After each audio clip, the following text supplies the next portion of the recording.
Commentaire de Charles Andrew Coates, sur le livre de l'Apocalypse de Jean. Chapitre 6. Les chapitres 6 à 19, auxquels nous arrivons, nous donnent beaucoup de détails sur ce qui se produira entre la fin de la période de l'Église et l'introduction de la plénitude des temps, dont nous parlons comme étant le millénium, les 1000 ans d'Apocalypse chapitre 20, verset 4. Nous devrions attacher du prix à la faveur que Dieu nous a faite en nous mettant dans son secret à l'égard de l'avenir.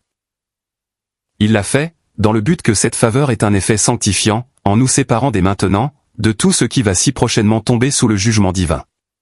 Son but est aussi de développer dans nos cœurs, un sympathique intérêt, à l'égard des saints qui seront en témoignage ici, après notre départ.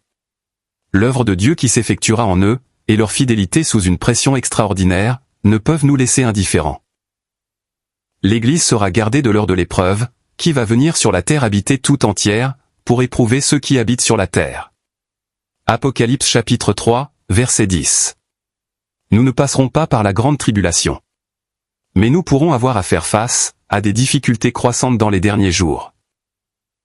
Et il y a un grand réconfort et un soutien moral, à voir comment Dieu peut garder, et gardera ses saints et les soutiendra, en un jour beaucoup plus sombre et plus terrible que le nôtre. Ce livre sera sans doute d'un immense réconfort, pour les saints dans la souffrance après le départ de l'Église. L'ouverture des 4 premiers sceaux sera suivie de certains événements, qui ne différeront guère des choses que l'on a déjà vues dans l'histoire du monde. Il est possible qu'elles surpassent en intensité tout ce qui a déjà eu lieu, mais elles seront semblables dans leur caractère. Tout d'abord, au verset 2 du chapitre 6, un grand vainqueur apparaît, qui complète le succès, par son pouvoir de frapper à distance, à travers les airs. Il porte un arc. Puis, lorsque le deuxième sceau est ouvert, au verset 4, un autre vient qui a une grande épée. Il lui est donné d'ôter la paix de la terre, et les hommes s'égorgent l'un l'autre. Il est suivi au verset 5, de celui qui a une balance dans sa main. Et une voix se fait entendre, du milieu des 4 animaux, qui parle de nourriture à des prix de famine.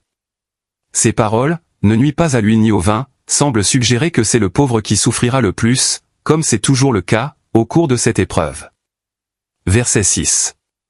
Ceux qui peuvent se permettre le luxe, n'en souffriront pas comme les autres.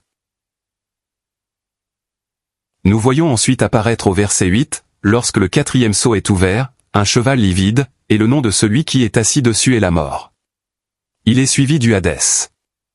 Il lui fut donné pouvoir sur le quart de la terre, pour tuer avec l'épée, et par la famine, et par la mort, et par les bêtes sauvages de la terre. C'est ce que Dieu appelle, mes 4 jugements désastreux, en Ézéchiel chapitre 14, verset 21. Tout ceci semble correspondre à Matthieu chapitre 24, versets 6 à 8. Les événements prophétiques sont souvent présentés en figure, avant qu'ils se produisent. Dieu permet certaines choses, qui indiquent le caractère de celles qui sont sur le point de se produire, sur une échelle beaucoup plus grande. Mais quelle que soit la corrélation entre les événements actuels, et ceux dont parle la prophétie, nous avons à nous garder de penser, qu'il y ait autre chose qu'une certaine analogie. Apocalypse chapitre 6 et les suivants, auront leur accomplissement dans un jour à venir, lorsque la période de l'Église aura pris fin. De ce que l'apôtre Jean vit au verset 9, lorsque le 5e sceau fut ouvert, nous apprenons que Dieu aura encore des saints sur la terre, à l'époque dont il s'agit dans ce chapitre, et qu'ils seront persécutés et martyrisés. Ceci correspond avec ce que le Seigneur dit en Matthieu chapitre 24, verset 9. Les gens pensent que le monde a des sentiments libéraux trop avancés pour tolérer de nouveau la persécution, tout comme ils pensaient avant la Première Guerre mondiale, que l'arbitrage, les traités, les alliances et les ententes entre nations rendaient la guerre à peu près impossible. Mais la guerre vint avec toutes ses désolations. La persécution des saints viendra aussi, et sera pire dans son étendue, que tout ce que le monde a vu jusqu'ici. Les interventions terribles, qui suivent l'ouverture des 4 premiers sceaux, n'auront pas pour effet d'amener les hommes à s'humilier, ni de les tourner vers Dieu. Ils égorgeront ses serviteurs, pour la parole de Dieu, et pour le témoignage qu'ils rendront. Je vis sous l'autel, les âmes de ceux qui avaient été égorgés pour la parole de Dieu, et pour le témoignage qu'ils avaient rendu. Chapitre 6, verset 9. Il y a un profond intérêt à voir ici, que Dieu s'assure quelque chose pour lui-même, après le départ de l'assemblée. Christ étant venu, il n'y aura pas un seul moment, jusqu'à ce qu'il apparaisse en gloire, où il n'aura ici-bas son témoignage. Ce monde ne sera jamais pour Dieu une scène de chagrin universel. Dieu aura toujours, dans les familles de ses saints, Christ sous son regard, car toute famille nommée du Père se distinguera par l'amour de la justice et la haine du dérèglement. Ce sont là des caractéristiques de Christ. Il fut mis à mort pour la parole de Dieu et pour le témoignage, et les saints dont il s'agit au verset 9 suivront ses pas. Pensez au plaisir que Dieu trouvera en eux. L'ouverture des sceaux coïncide, d'une manière particulière, avec la mise en lumière des différentes compagnies de saints. Et ceci, grâce à l'administration de l'agneau. C'est le fruit précieux, et largement répandu, de la rédemption. Après l'enlèvement de l'assemblée, Dieu aura ici une compagnie préparée, pour se charger de son témoignage. Lorsque fut arrivé le moment de la première venue de Christ, Dieu prépara une compagnie pour le recevoir. Au moment d'envoyer l'Esprit à la Pentecôte et de former l'assemblée, il prépara une compagnie pour ce grand nouveau commencement. Et quand l'enlèvement de l'assemblée, qui est aujourd'hui le vase du témoignage, nécessitera une nouvelle famille de témoins, il préparera ceux qui seront disposés à combler le vide. Il se pourrait que l'enlèvement de l'Église servît à mettre immédiatement en évidence un nouveau corps de témoins pour Dieu. Nous savons par 2 Thessaloniciens chapitre 2, versets 7 à 12, que ces témoins ne seront pas de ceux qui ont entendu la vérité présente, et n'y ayant pas cru et n'ayant pas reçu l'amour, ont pris plaisir à l'injustice. Ceux-là seront amenés, par le juste jugement de Dieu, sous le pouvoir de l'inique qui va être révélé. Ils croiront à la fausseté et seront jugés. Combien de personnes dans la chrétienté se sont rendues coupables de ne pas croire à la vérité, Dieu seul le sait. Beaucoup de ceux qui vivent dans des pays nominalement chrétiens n'ont peut-être jamais entendu l'évangile de la grâce de Dieu, ou une vraie prédication de Christ. Toutefois, il n'y a pas plus d'espoir pour ceux qui ont entendu, et qui n'ont pas cru.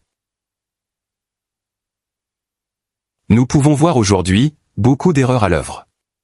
Le spiritisme, la théosophie, la science chrétienne et quantité d'autres perversions de l'écriture, par lesquelles des millions de personnes sont détournées de la vérité.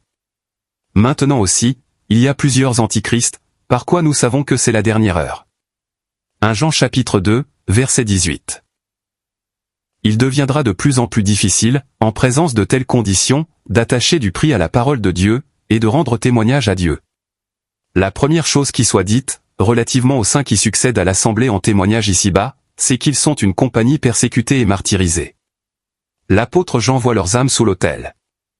Ils ont été égorgés pour la parole de Dieu, et pour le témoignage qu'ils avaient rendu. Verset 9.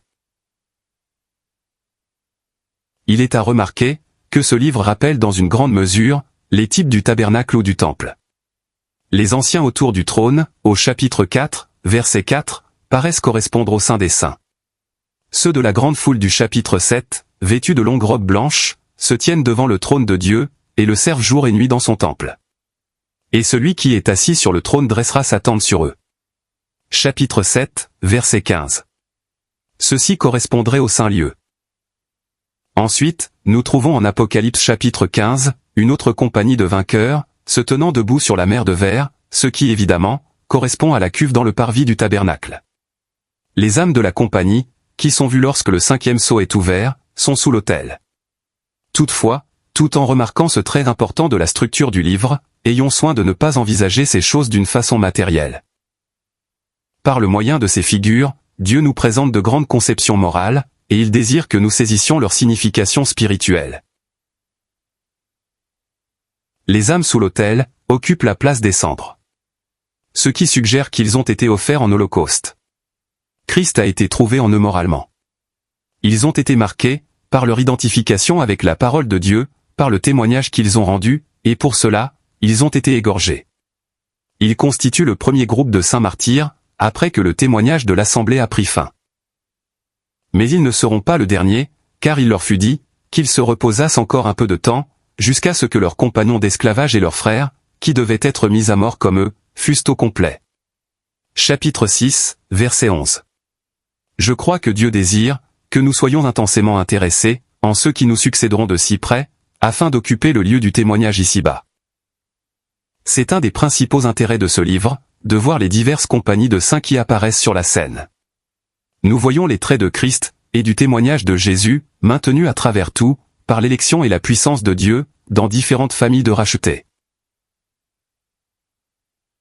Après le départ de l'Assemblée, et avant l'établissement du royaume, il y aura une grande activité de miséricorde souveraine.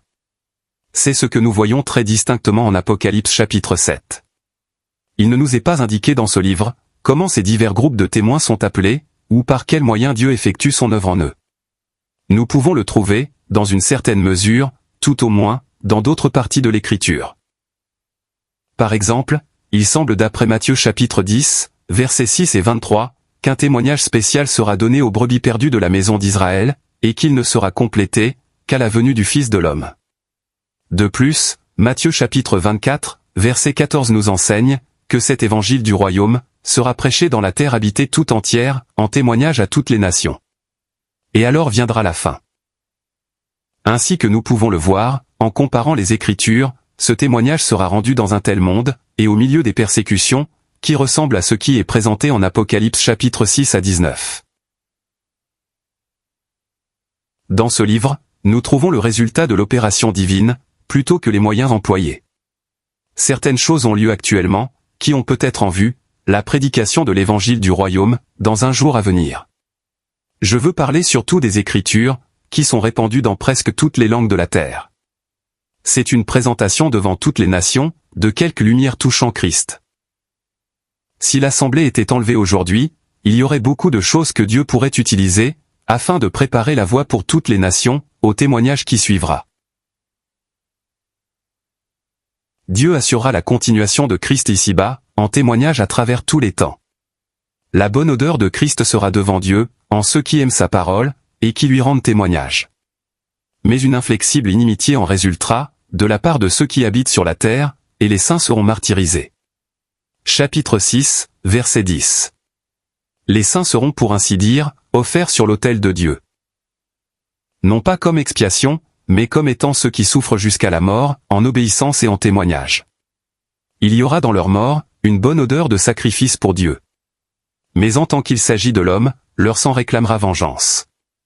C'est pourquoi nous lisons, que leurs âmes criaient à haute voix disant, « Jusqu'à quand, ô souverain saint et véritable, ne juges-tu pas, et ne venges-tu pas notre sang, sur ceux qui habitent sur la terre ?»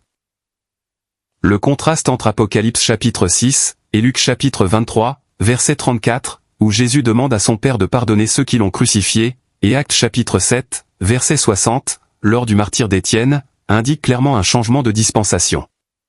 Ici, nous nous trouvons sur un terrain bien connu dans les psaumes, mais pas sur celui de la période actuelle, qui est celle de la grâce pour tous. La robe blanche, donnée au verset 11, à chacun de ceux de cette compagnie, semble indiquer la conscience personnelle qu'ils ont de l'approbation divine, une compensation spéciale qui leur est accordée, pour l'intervalle de temps qui les sépare du moment, où ils seront publiquement reconnus dans le royaume. L'ouverture du 6e sceau est suivie d'un grand soulèvement, et du renversement de l'ordre et de l'autorité. Le soleil, la lune et les étoiles, sont des figures de gouvernement, à des degrés divers de dignité, suprême, dépendante et subordonnée. Le fait que toute montagne et toute île sont transportées de leur place, indique l'instabilité de tout ce qui paraissait immuable, et devoir demeurer. Les hommes ne se rendent pas compte que la stabilité des choses dans le monde politique et commercial n'est maintenue qu'autant qu'il plaît à Dieu de le faire, pour le bien de ses saints et de ses créatures. Aussi longtemps que l'Assemblée sera ici-bas, des prières monteront continuellement pour tous les hommes, pour les rois et pour tous ceux qui sont haut placés, afin que nous puissions mener une vie paisible et tranquille, en toute piété et honnêteté. 1 Timothée chapitre 2, versets 1 et 2. Je comprends d'après ceci, qu'en réponse aux prières qui s'élèvent dans sa maison, Dieu maintiendra le gouvernement dans le monde, tant que l'Assemblée sera ici-bas. Je crois que les saints, quoiqu'ils ne participent pas à la politique du monde, constituent le facteur le plus important, dans le maintien de l'ordre et du gouvernement. Leurs prières sont beaucoup plus efficaces que les bulletins de vote. Chacun commence à sentir que de grandes forces de dérèglement sont prêtes à entrer en jeu. Mais Dieu, dans son gouvernement, maintiendra une retenue sur ces forces, tant que l'Assemblée sera ici. Les rois et ceux qui sont en autorité doivent la stabilité de leur position, au fait que le peuple de Dieu prie pour eux.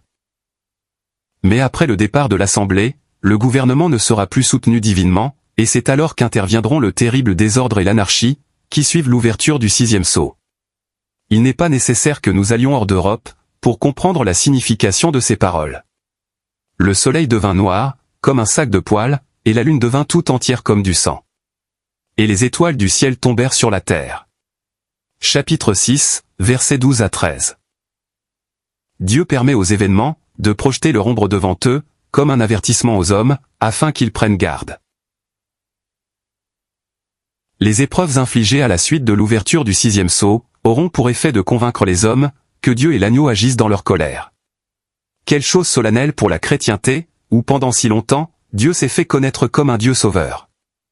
Ce n'est pas que le grand jour de sa colère sera effectivement venu, mais il sera venu pour la conscience des hommes coupables. Il en est souvent ainsi même maintenant, lorsque surviennent de terribles catastrophes. La pensée de la colère de Dieu monte à leurs esprits. Après tout, l'homme a une conscience. Satan n'a pas le pouvoir de l'enlever complètement, et la conscience de l'homme est un témoin permanent, de la part de Dieu contre lui.